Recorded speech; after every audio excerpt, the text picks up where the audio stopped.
1075 The Game Podcasting is sponsored by Modern Exterminating, a family-oriented company. Professional, honest, and dependable pest control solutions. We're your one-stop shop for all pests.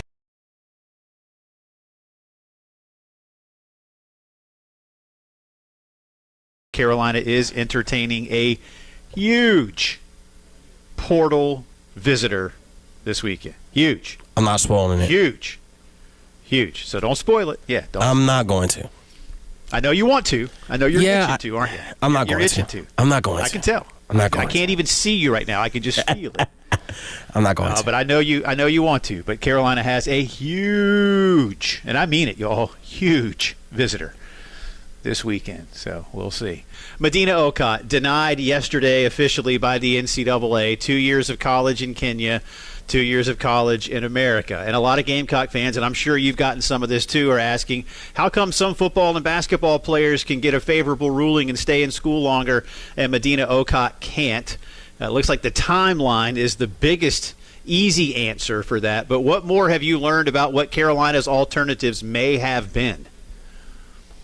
Yeah, it's difficult because especially with the way the WNBA draft works, you have to declare pretty soon after. I think she only had just about 48 hours. And so it was unfortunate that it took the NCAA so long because then her options were pretty limited in terms of kind of fighting back. I do think there was an acceptance factor from Madina mid-season that, if it ends up where I'm not able to come back, I'm ready and I want to go to the WNBA if that opportunity presents itself. And so I agree with a lot of the Gamecock fans that are kind of confused and don't really understand still why, we've seen the 6th, 7th year players in other sports, but I guess they feel as though those 2 years in Kenya really did matter, even though I think we could all argue that's just not the same type of basketball as it would be in the NCAA. But she made strides in her 1 year in South Carolina, and I think that'll definitely help her looking ahead. She's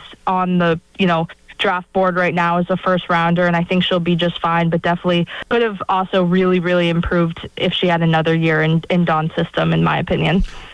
Do you have any idea how long the NCAA has had this case? I mean, does this go all the way back to the beginning of the season? Do you know when Carolina might have filed it and why it took until yesterday to get the final decision?